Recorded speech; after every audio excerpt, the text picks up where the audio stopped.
Hello everyone, my name is Charlotte Blachnoot from Emotion and Motion and Your Hidden Genius. We are looking at today the second energy center in the body. It's a beautiful creative one and it's the area below your belly button. Yep, below your belly button. That energy center is actually orange. Why is this important for you? Because it's the seat of creativity. It's the seat of how we connect with other people. So it's all about relationship building one-on-one. It's quite easy to get into the space of that creation. But if you're not necessarily creative minded, in other words, if you sit behind a desk all day and you're much more left brained than you are right brained, that creative center below in your belly is a little bit harder to trigger. And we all need that balance of whichever way it is. So yesterday we spoke about the root energy center, the root chakra. And that was just a recap for you. It's about your material world and usually the first 7 years of your conditioning. So the second one, the second energy center, is more watery because it's linked to your emotional body.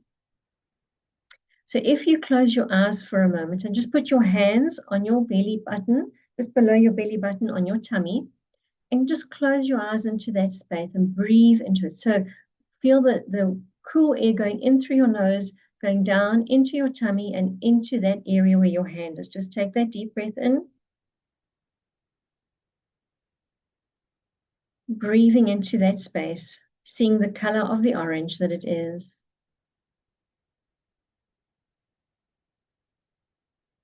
Is it dense? Is it cloudy? Is it vibrant? Just gently breathe into it. See if there's any density. Do you remember from yesterday, we want to acknowledge the density and bring light and grace into that space. Breathing into that orange.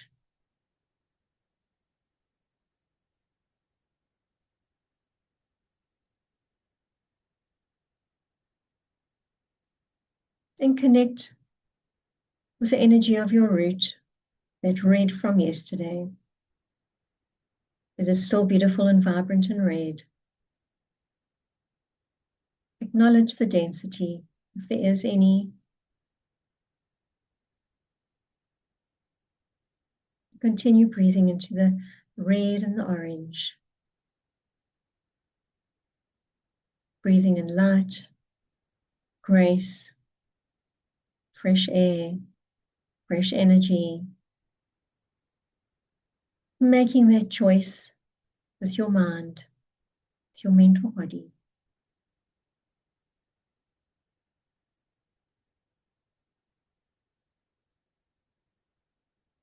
And as you remember, the energy centers spiral and spin outward. Observe that spinning motion. Is it going slowly? Is it going fast? Where is the spin? Without judgment, just breathe into it. Watch the red spinning, observe it. Become that observer. Watch the orange spinning.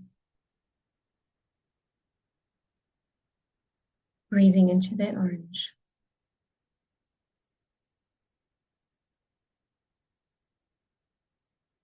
Feeling the creativity that resides deep inside of you, the part of you that knows how to be creative.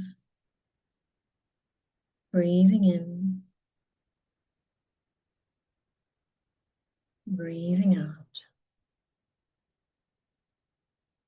Breathing in, breathing out. And this time when you take a breath in, feel your hands pop out as your belly expands under that orange, under the hands. Feel it expand beautifully with the air that you're putting into your tummy.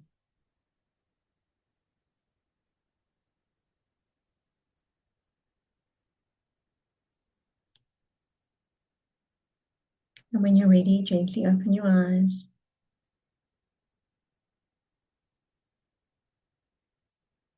Yesterday, when we spoke about the Kundalini rising, as it goes through each energy center, it goes up 3.5 times, starting from the base of the spine.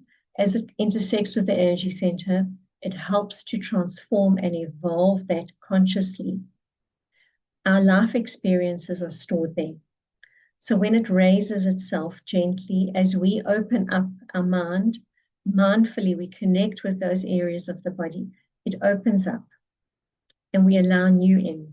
We expand it in that space. So our consciousness expands as we become more mindful. So in that element of that second energy center, it's all about water because it's linked to your emotional body. It's usually the person that when you might be stuck in that space, it might be about being a people pleaser. You're always being amiable, helping others, connecting in a different way, authentically, wanting to make a difference, being positive, being creative, finding a solution, being compassionate. If you remember, the one yesterday was about forgiveness, forgiving where we've come from, forgiving the things in the past. This is about compassion for your creativity, compassion for what's created that creativity, and compassion for the relationships that you have in your life. The most important relationship is the one with yourself. We want to be aware of how we connect to in that space of what is most important to us. If we have to look outside of ourselves, what governs our thinking, our emotions, what supports us in that way? Be it whatever it may be, religion, a more spiritual approach, whatever it is, in that creative space, we don't do it alone, although we show up creatively alone. So in that space, trust your vibe of your creativity, trust that orange, trust that vibrance. It's beautiful when it's flowing. It's also where, because it's emotional, we often have our sentimental thinking and our beliefs about sentimentality and how we get to attach to things. So in this space, you might want to look at, is the creativity of the past the same for the future? How do I redefine those relationships going forward? Or how do I look for new relationships? Are the relationships in my life reflecting where I'm at? How is the mirror looking? Remember, what goes on here is what happens on the outside. It's important to remember that that element, the tattva element, is water, which is emotions. So are your emotions your driver? Do they drive you? Without emotion, we won't be human. We won't feel, we won't have attachment. And sometimes that can be a little bit extreme and limiting and keep us stuck.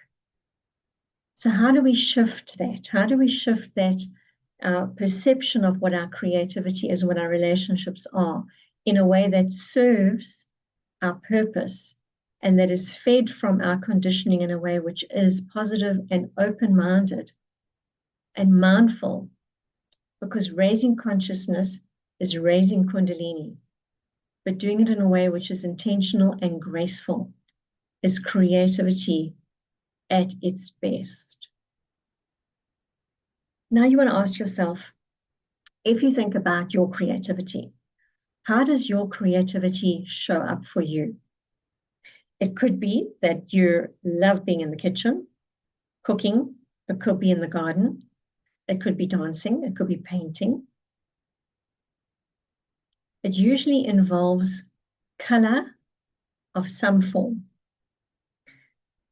You could be a sketch drawer, a black and white sketch drawer. How do you feed that energy center in your body? Because yesterday we learned about the conditioning, is how do we feed our conditioning, that which serves us, and letting go that which no longer serves us, and forgiving that, but in a way that steps into a new future that is full with creativity and supported with that essential conditioning of who we are.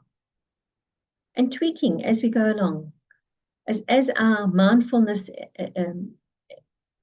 erupts and it implodes into what else is still possible versus always looking for external validation. Do your relationships define you? Does your creativity define you? How do you define you? And the really easy way to get this energy center going is doing things like leg raises. We call it stretch pose in the Kundalini tradition, where you lift your legs up about 30 centimeters off the ground. You're lying flat on the back. You lift your hands and your feet up, facing each other, and you do what we call a breath of fire. You pump that breath of fire. So your navel point goes in and out with the breath. It's really powerful. And your nose is the only part of the breathing. Mouth is always closed, it's not open. That's one way of doing it. Dancing is another way of doing it. Exercise, movement, consciously, creatively, is doing it. So when you're walking, are you walking and looking around? Are you absorbing what's around you? Or are you in your head? So when you're walking in the space of wanting to expand your mindfulness and your creativity in that area, is to have a look at what I look when I'm walking. Do I look at the trees? Do I look at the birds? Or am my mind thinking?